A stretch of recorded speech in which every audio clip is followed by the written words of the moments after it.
Recoucou, donc il est encore plus tard que tout à l'heure, j'allais aller me coucher. Et en fait, on vient de me donner l'éclaircissement sur l'image du jardin. Que avec la fatigue, bien sûr, j'ai pas tout cerné. Enfin, j'ai pas été pas assez à l'écoute, pas assez professionnelle.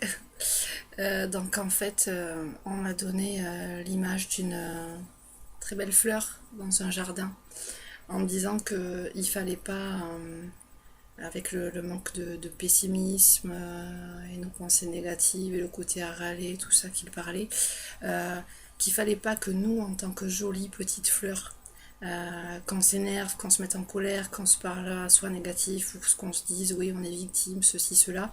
En gros, que quand on fait ça, ben, c'est comme si on s'arrachait des pétales, si on s'abîmait, et que c'était plus simple pour nous tous de mieux comprendre leur message avec cette image, de voir cette fleur là dans un jardin où il y a plein de mauvaises herbes à côté. Ben, bien sûr, pour cette fleur, euh, c'est pas s'arracher les pétales qu'il faut.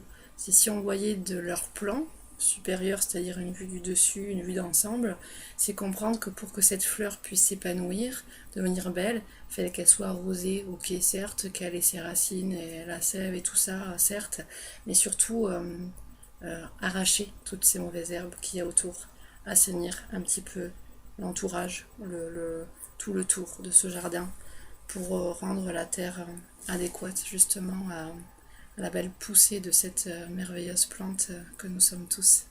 Voilà, j'ai trouvé magnifique et comme à chaque fois, ils sont très poètes.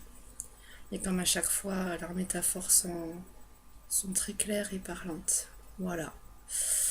Donc, si vous avez des questions, ce sera volontiers. Si j'ai le temps de les faire, parce que c'est vrai que je suis très friande aussi de leurs messages. J'apprends tous les jours et puis c'est tellement beau, ça peut tellement aider de personnes et on en a besoin, on en a besoin. Voilà, je vous embrasse. Sur ce, je vais au dodo.